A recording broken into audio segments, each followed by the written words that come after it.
again for Jeny's Tattle Tales here with Andrea. And today we have the very lovely and vivacious Misty Simon, also slash kind of Gabby Allen, because you do hit right under her as well. But she writes humorous paranormal romance mysteries. So it's kind of an eclectic group, but you write pretty much everything. We're going to get to that. And the series that we're going to be talking about today is Magically Suspicious.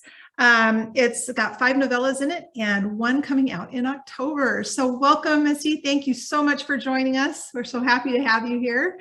Totally my pleasure. I'm very excited to do this. And thank you for calling me vivacious, because a lot of people just consider that annoying. So oh no. I'm kidding. Sometimes they're like, you're so much.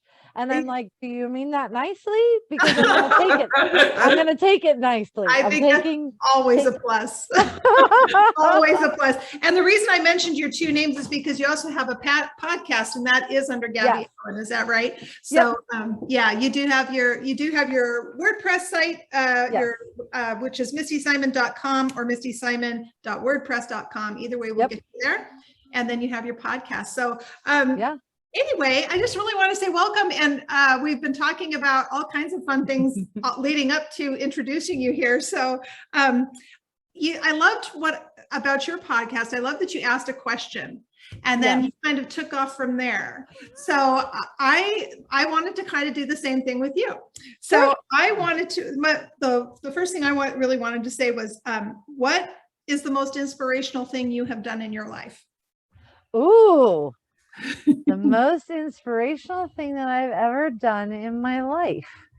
I am going to say that it's more of a continuous thing. I'm going to say that it's mostly that for whatever reason, I seem to have like a tattoo on my forehead that I'm not aware of that says, please tell me your story. And so I more often than not, like I could be on an elevator for 30 floors, and by the time we get to the bottom, I know everything about you and I'm wishing your mother a happy birthday. Yeah. And so I would say that one of the most inspirational things for me is that people trust enough or something about me to want to tell me that stuff. And then B, that 9.9 times out of 10 at the end they're laughing. And even if it's something that they're coming at me with, my dentist assistant yesterday, she's cleaning my teeth. Things are really going bad right now at home for her. Oh. And she's spilling all of it. And she stopped herself and she's like, why am I telling you all of this? And I said, here's the thing.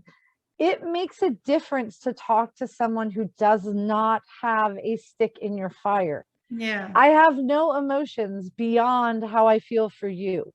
Yeah. I have nothing at stake here except listening to you. And so I think sometimes it really helps. And I find that not only do I write about that kind of stuff, but then I also live that kind of thing. And so I would say a lot of people will see that happening, or they'll walk by while I'm having a conversation with someone and they're like, I just don't get it. Like every time I walk by, you're like beaming sunbeams of what is that? And I'm like, I don't know. I did a tea. Pennsylvania does a tea festival because that's how classy we are. And it was this last weekend, and I was like a last minute like fill-in kind of person because I had done it 2 years ago. They try to rotate the people who come in because they don't want to bore everyone. And so at the last minute, I get put on the list for Saturday, and I walk in and there's this tent kind of thing. There's like 18 people sitting there. And I'm like, hey, how is everybody doing? They're like, yeah, we've been waiting for you. And I'm like, what? What? Why are you waiting for me? And they're like, well, you're talking in 15 minutes. And I was like, oh, I kind of thought I'd talk to myself. No, I knew I was talking. I just didn't know that many people would be sitting there. And the one woman's like, of course I'm sitting here. You just like whatever you've got going on. I always feel joy when I walk away. And I'm like, compliment. Wow. Yeah, So that's such a I think, compliment. I know that that's not quite what you were looking for, but I think No, that's me, I is love that. that for whatever reason, there's a something. I went to RWA one time in New York City, and I was just there for the day. I was not there for the whole conference. And I get a text, and it says, somebody told me that you're here. Where are you? And I was like, well, because as I said, I earlier, when I do any kind of event, I always wear vintage swing dresses with petticoats, and so I'm kind of easy to spot. It's not, Yeah. although sometimes it's the hair too. So I'm just, talking about the wigs. The way, And so I'm like, I'm on the third floor. Where are you? And she's like, I'm on my way down. I was like, okay, what's going on? And she's like, I don't know. This conference is really rough for me. I just need to like talk to you for 5 minutes. And we did not talk about the conference. yeah. We talked about how she was doing and what can you do to boost yourself. And look, I'm not a life coach or anything like that, but I've been through a lot of stuff. And if I can help you for, a couple minutes time, that is absolutely worth it to me. And I know that that is one of the things book wise that people end up talking about. My very first email that I ever got from a reader, I wrote a series a long time ago called the Ivy Morris Mysteries, and she's a big girl. She'll always be a big girl. She does not ever become not a big Yeah. girl, because I did not want that to be, oh, I'm thin and now I'm happy. And so because when I was 7, my mom was like, hey, by the way, your thighs are always going to touch, and as long as you make peace with that, you'll be much happier. I was, oh yeah, all right, thank you, I appreciate that.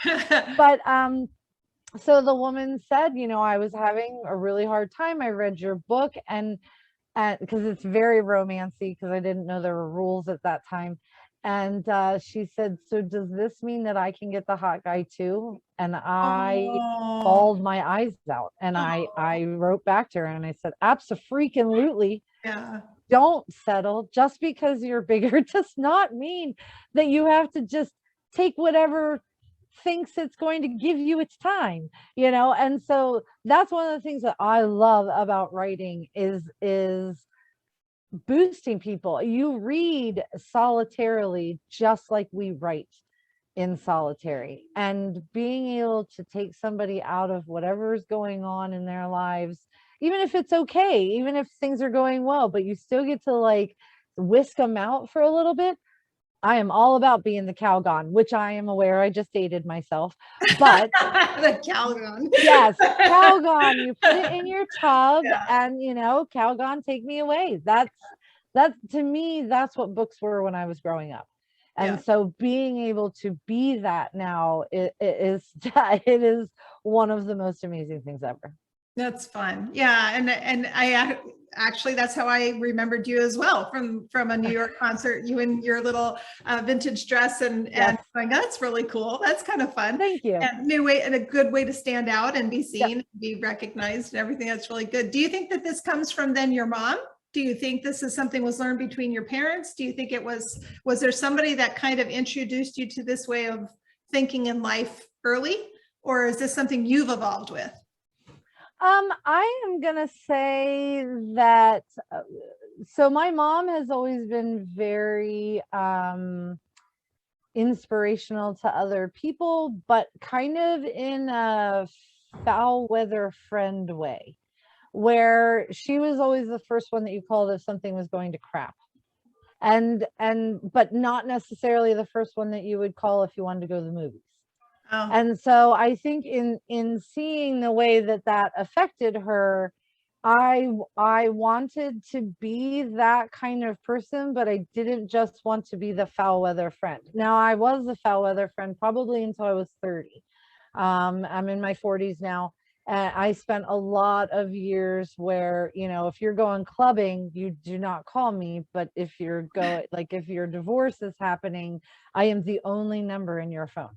And oh, it's, at the time I was fine with that. I wanted to help. I like to help. But I think once we moved to Pennsylvania, I was kind of like, you know, I have the opportunity to kind of start over here. And in starting over, I would like to be who I wanted to be at the beginning. And so I really started cultivating friendships that I was both. Because I'm totally here for your crap days. I really am. I would never turn you away, but I would really like to be a part of your awesome days too. Yeah. So, Yeah. and give and take that back, you know. Now the clothes, that comes from my grandma. Ah. So my grandmother at 93 years old still would not go get the mail without full makeup. Oh. She dressed in swing dresses herself, flapper dresses. She was still dancing for Arthur Murray's studio and competing at 93 years old. If you ever met her, the first two things that she would tell you beyond her name are, I'm a cougar and I still dance for Arthur Murray's studio. And I was like, I don't think the waitress needs to know that, Gam. I think we're okay. And she's like, no, they need to know that I am 93 and my boyfriend is 72. And I was like, oh, not gonna stop you. I'm just saying, she's waiting to know if you want orange juice. Could you just so yeah, unfortunately she passed away last year, but I got all of her clothes.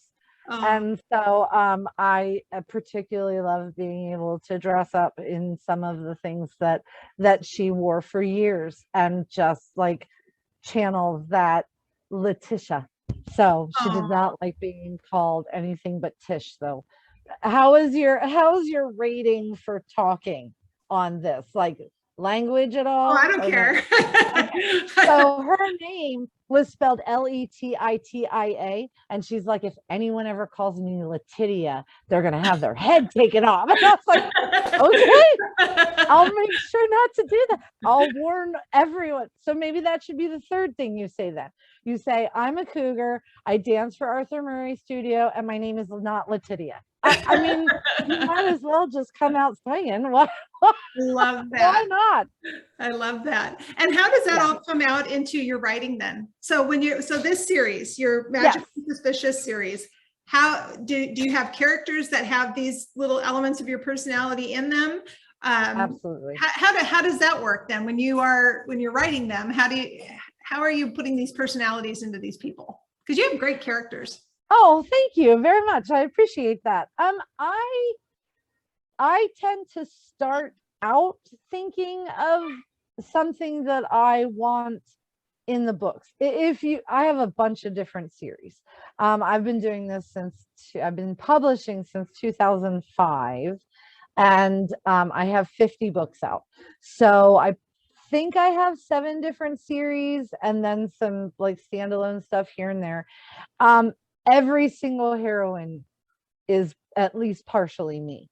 I will grab something from my personality, something that I want to explore, and then that goes into them. Sometimes they end up owning it all on their own though. You know, I mean, I'll start out thinking, oh, this is totally a me thing.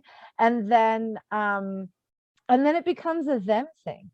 You know, Tally from the Tally Graver mystery series, I've never been divorced.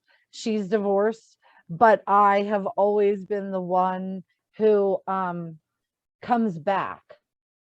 So when I was younger, my parents moved me to California at 13 from Pennsylvania. And so every time I came back, I was like the visitor in Pennsylvania, and I kind of wanted to explore, but what happens when you come back permanently? What happens when not everybody stops their schedule anymore because you're flying in? Yeah. Because it's a big thing. At least in my life it was, because when you come out for a week, nobody's doing anything but hanging out with you for a week because they haven't seen you in 2 years or whatever. And so when you permanently come back, no one's going to stop their whole life now that you have returned to town. You kind of have to figure out how you fit back in, but you don't always get the same spot that you had when you left. Yeah, that elevated. Yeah, I get what you're saying. Yeah. Yeah, so that was a lot of fun. And Tally's eating a ton of crow, and she's just trying to do it without choking on it. So she's not always doing a good job, but she does try. So with Magically Suspicious, Verla is not what she was supposed to be. Now, a lot of these I also take them out, which I'm sure you do also with books. You start with something and then you like make it bigger than it would be in everyday life. Yeah. And so like she was supposed to be a seer. Her parents realized that she wasn't going to be a seer, and they gave her to an orphanage. Now, I was never given to an orphanage. I have been with my mom since I was born. There's a story there, but that's probably, it would be 7 by the time we got done with all of that. Anyway, so but I was not supposed to be an author. I was like supposed to be an astronomer.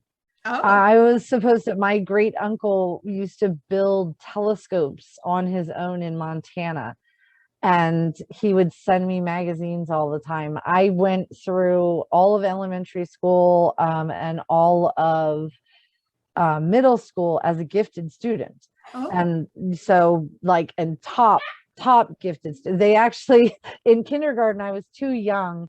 They thought, so our cutoff date was December 31st. My birthday is December 29th. So they wanted to test me to see if I was, close enough to being able to go through. So they do this test, the IQ test, and part of it is they give me this paper with a half drawn stick figure, and I have to draw the other half. So I do that, and then they say, well, how do you think she feels? And I said, hungry.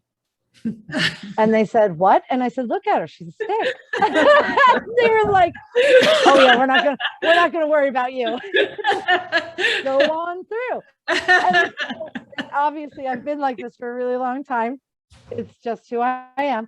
But I was always in gifted classes. And so being in gifted classes, there is this expectation that you're going to be something lofty.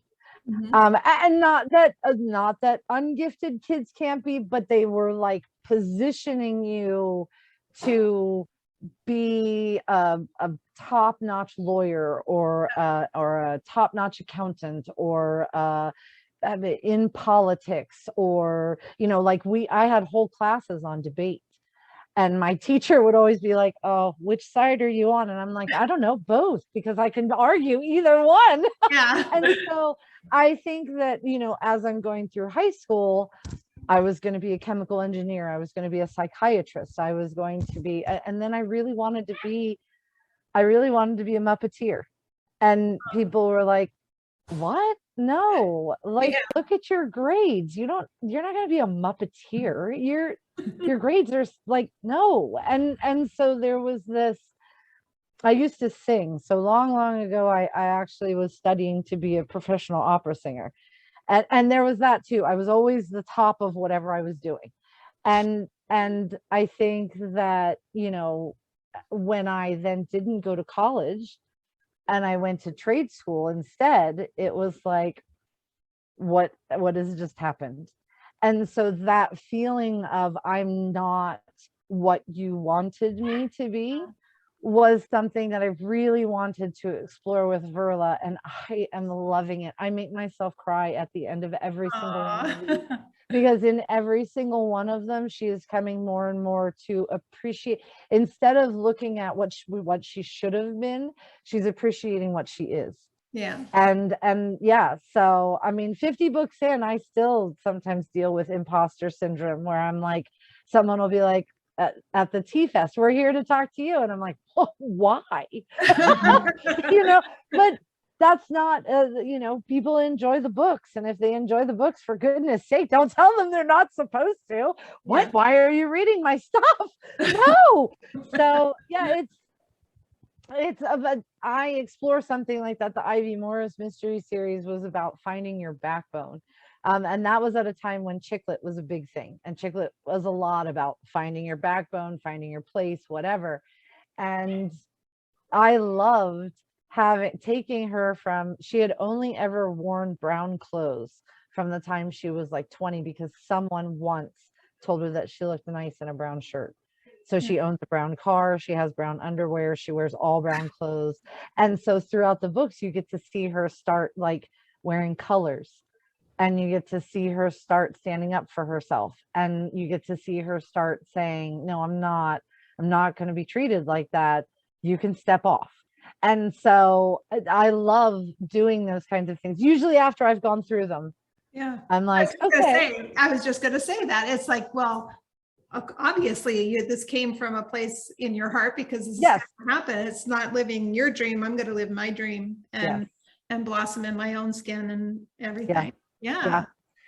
So it's interesting, because so sometimes you'll talk to readers and they're like, oh my gosh, that was so much fun and it was so funny, and they go very shallow on it.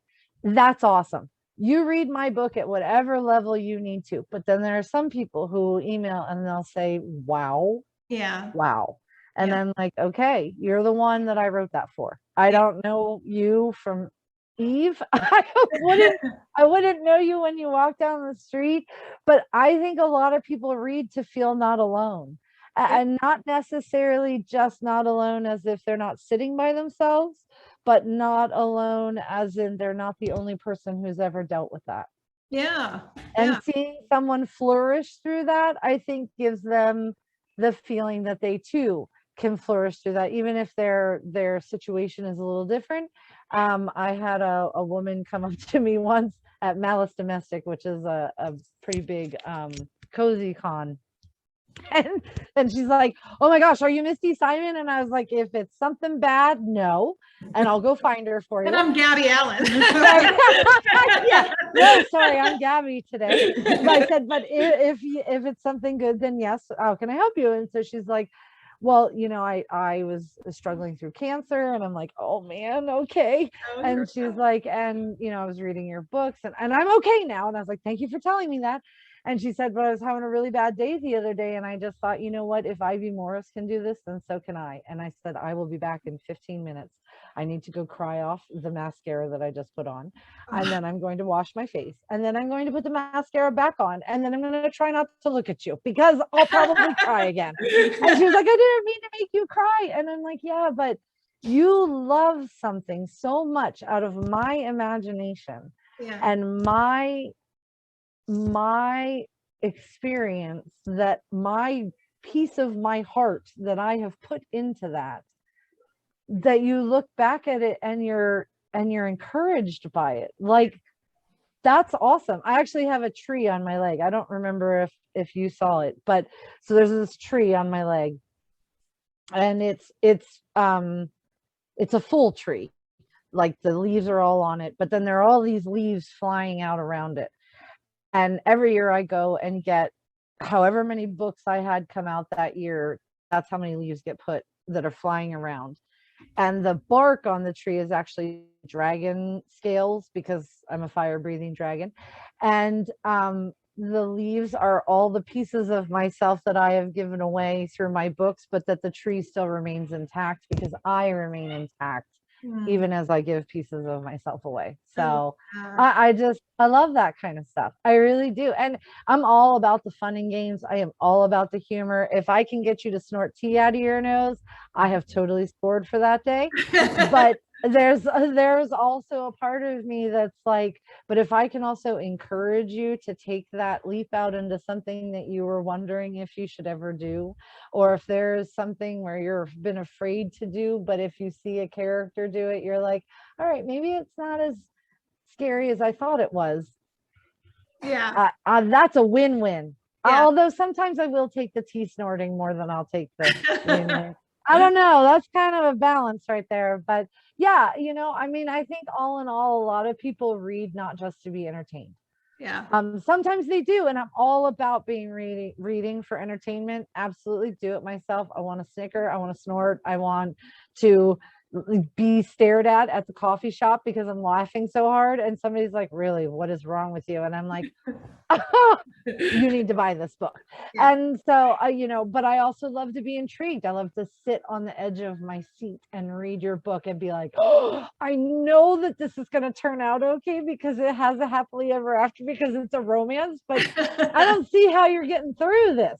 Yeah. And so I love all of it, and to be a part of that, even this, it's yeah, I have it is one what I was character meant to that do. had that same thing. I had my very first book.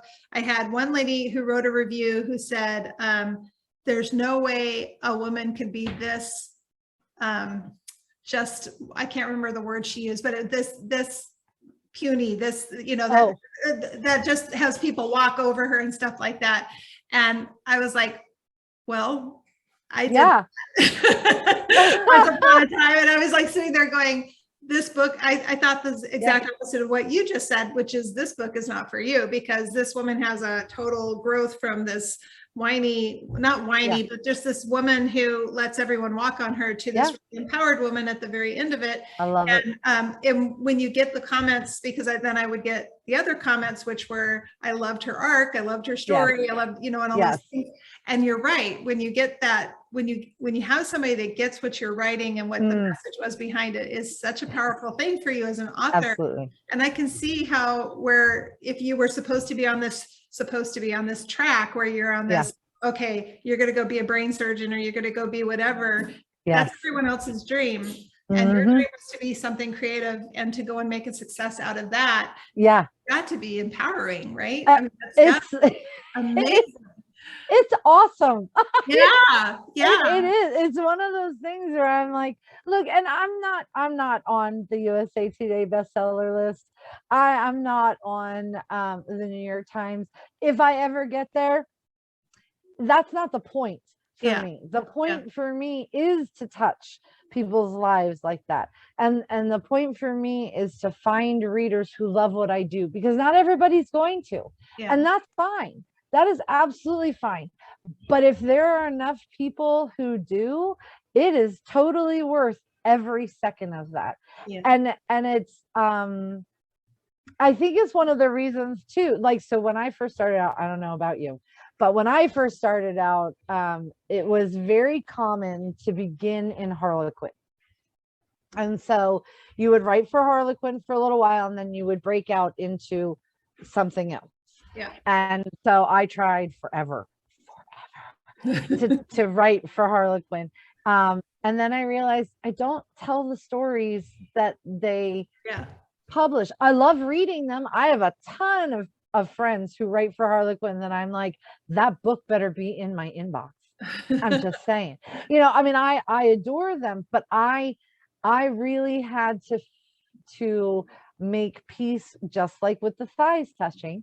I had to make peace with the fact that that was not for me. But when I did start really digging into what was for me, the whole world opened up in front of me. And I was like, oh, fine. I didn't want to do this. I wanted to do contemporary category romance, but fine, if you're going to make me do this. And then Kensington, I was writing traditional mysteries for them, traditional cozy mysteries. And I kept going to these cozy cons, and I kept getting the younger readers over at my table, and they're like, I love cozies, I just wish they were a little more realistic. And I was like, well, what's realism? Because you're suspending disbelief when supposedly you are going to solve the mystery instead of the cops, really, in 5 days. Like, have you seen the news lately? You might want to rethink how convenient that is. And so they're like, I don't know, just like people who have flaws, relationships that aren't just so easy, that they start dating and that's the last we hear of it, unless she needs him to search something out. And I was like, oh, I can do that, because I used to do that with the Ivy Morris mystery, but then I got out of it because I found out that there were rules, that they didn't like sexiness in the books and stuff like that. And so I played the game, and that's fine. But now we're not playing the game as much, because Magically Suspicious, there's definitely tension in there, sexual tension as well as friendship and life tension, it doesn't overshadow the mystery, but it plays right along with it. And if you want to read those, then I am here to write those. It's because it was very interesting for a while for me to be chasing so often, well, could I write this? Should I write that? I I have driven my friends crazy with, don't ever let me try to write for Harlequin again. And then 5 weeks later, I'm like, I have this great idea for Harlequin. And they're like, oh my God. And I'm like, no, listen, this is different.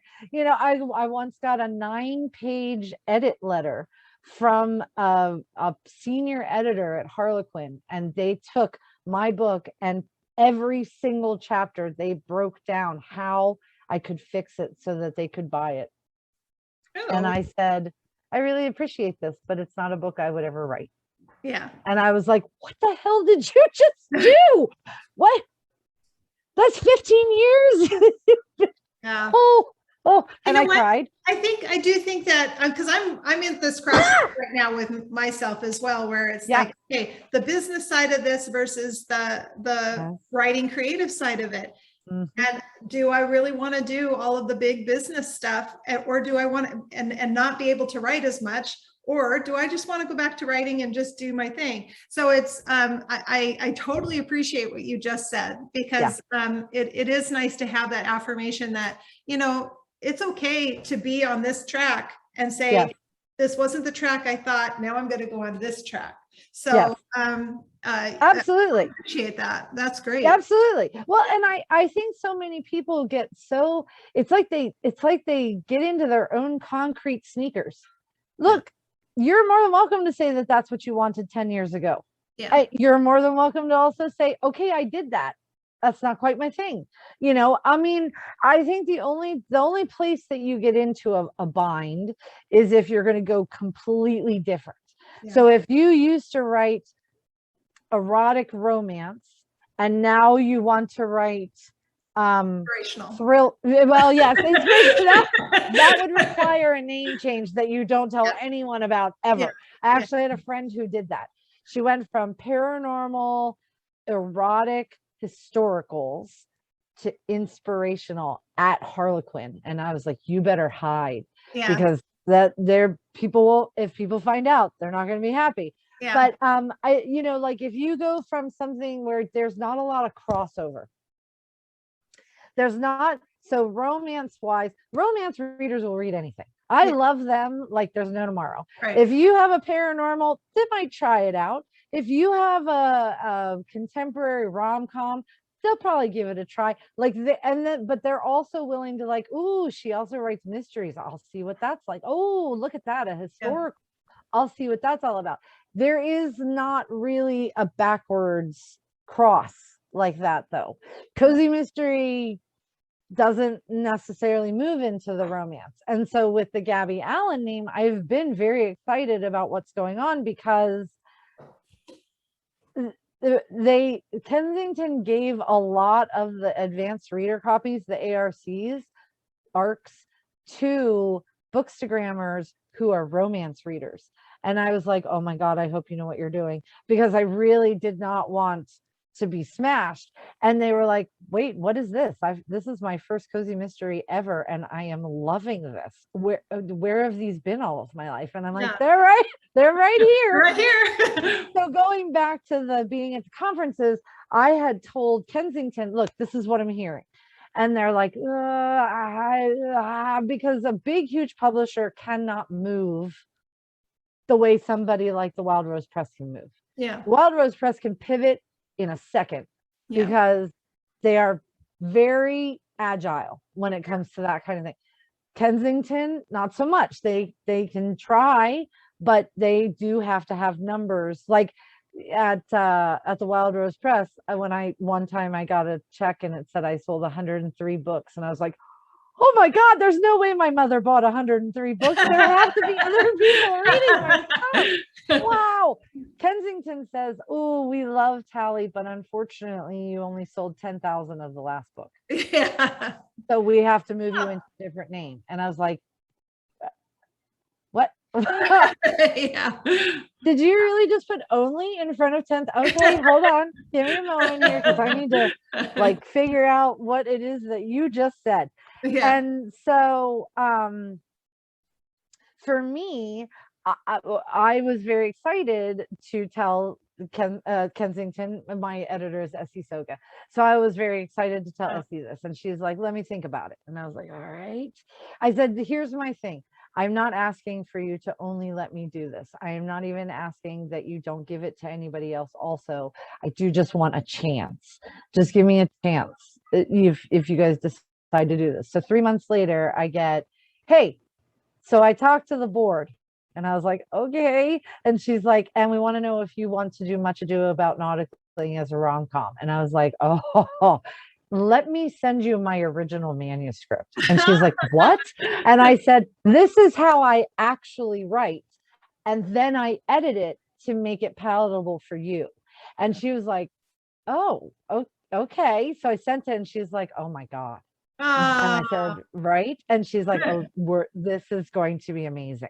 And so I was given the opportunity to rom cozy. And so I say it's a rom-com and a cozy sitting on a beach drinking a Mai Tai.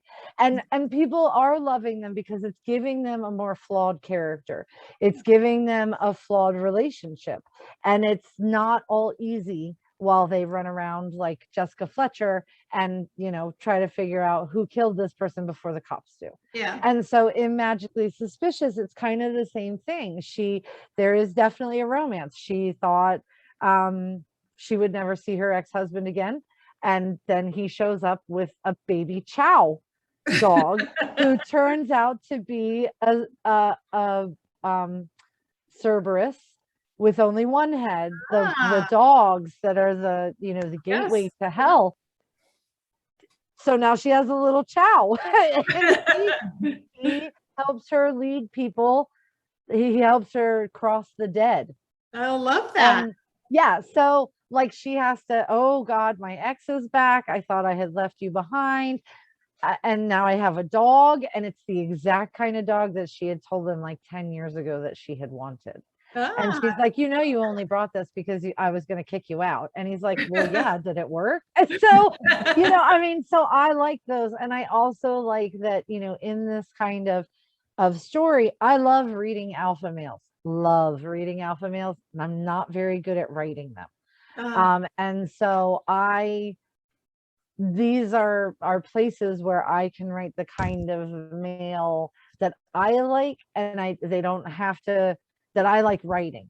So it's exciting. And I write so many different things, I think, because I was always trying to figure out what am I supposed to be doing. Yeah.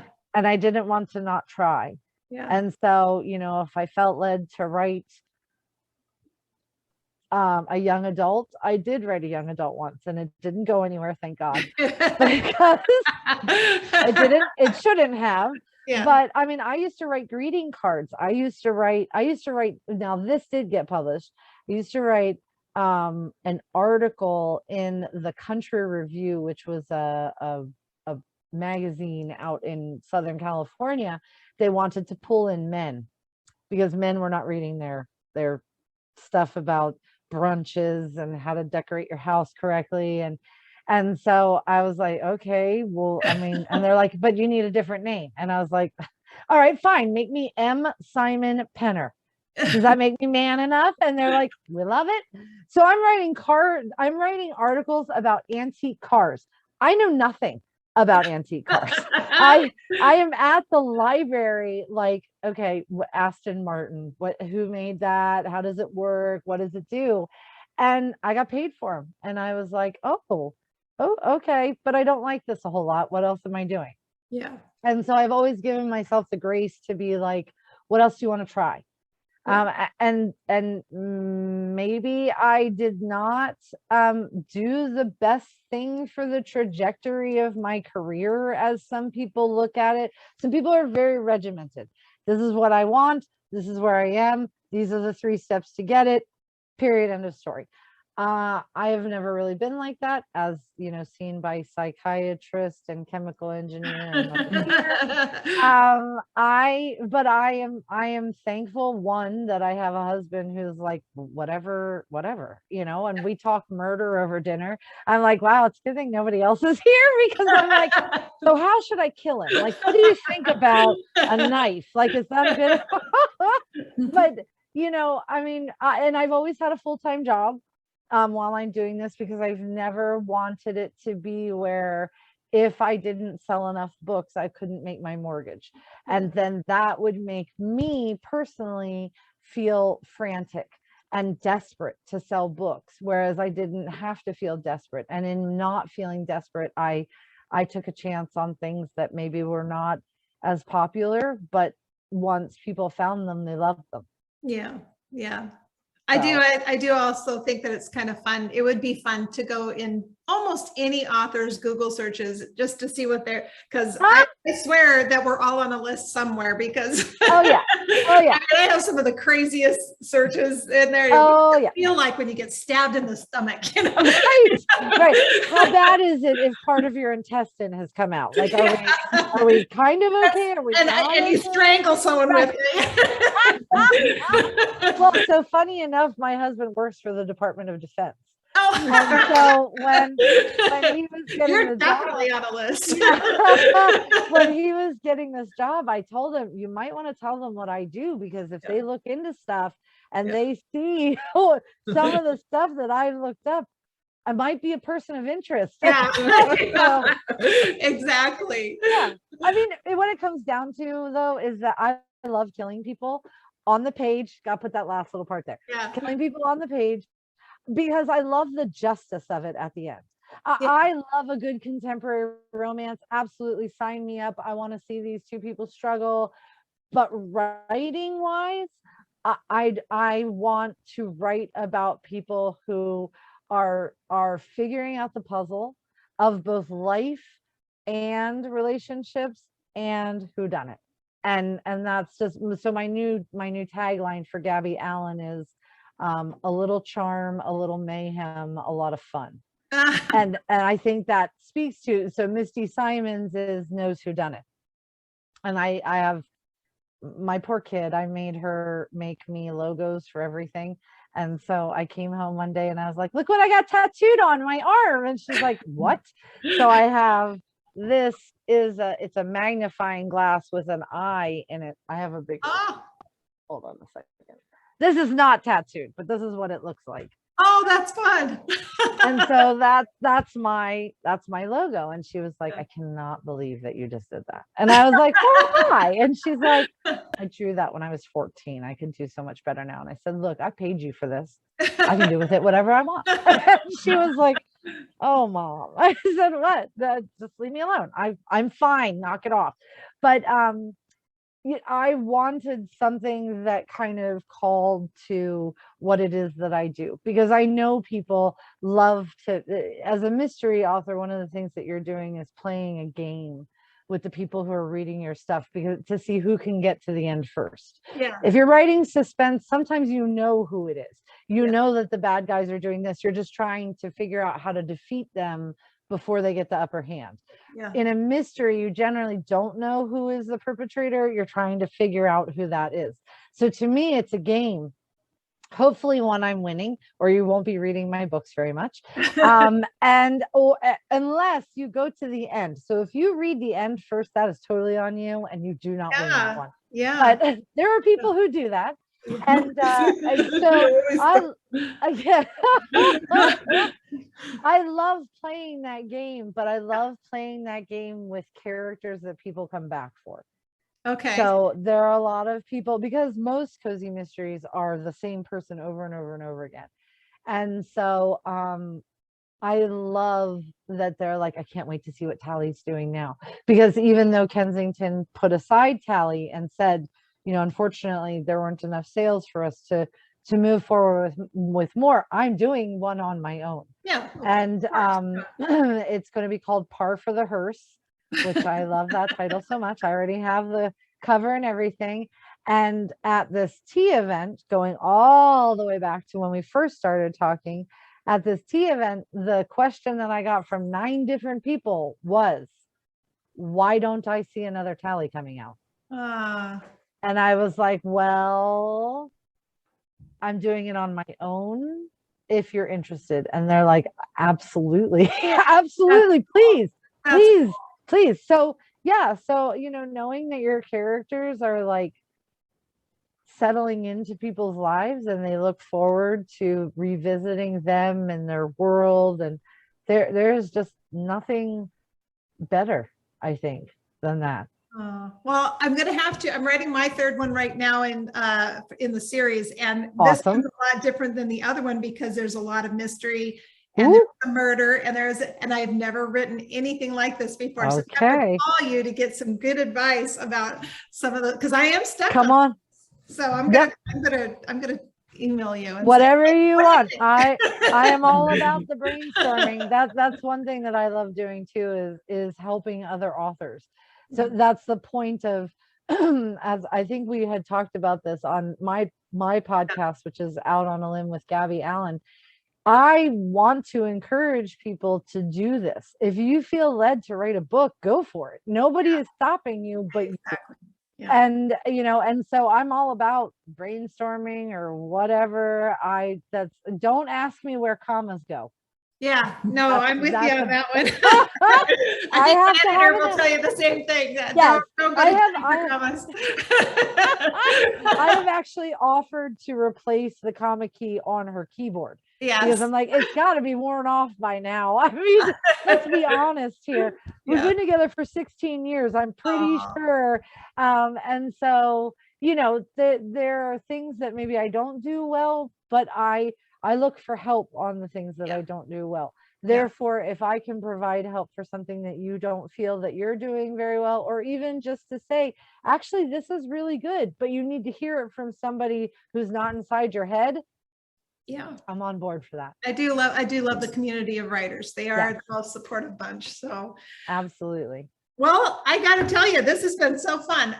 And you have, okay, so what your latest book that's coming out next is going to be the sixth of this series? Yes, Magically Suspicious. Okay. 6, and it's called Which Way to Halloween. WITCH Way to Halloween. Perfect. And then that will then be followed by Magically Suspicious Volume 2. So same, help if I turn it up right side. But so the same kind of format as this. It'll have the 3 short stories, and then at the end will be a short little romance called Grabbing Destiny. And it's very cute. They haven't seen each other since they were kids. And she is actually a Medusa who does not change people by looking at them. She changes people by touching them. Ooh. And so she has not been able to touch anyone for a very long time in her life except him. Oh. And I loved this story. I made myself cry so hard. Do you love the Joan Wilder moment? Do you do the Joan Wilder moment? Whoa. Joan Wilder. Have you ever watched Romancing the Stone? Oh, that Joan Wilder moment. Yes. I got it now. Joan Wilder. Yeah, I know. That's me too. Those are the best. When you're sitting there and you're like, and you're like, oh my gosh, everything. Yes. Yeah. I actually have real Kleenex because I want to make sure I don't ever have to blow my nose on a sticky.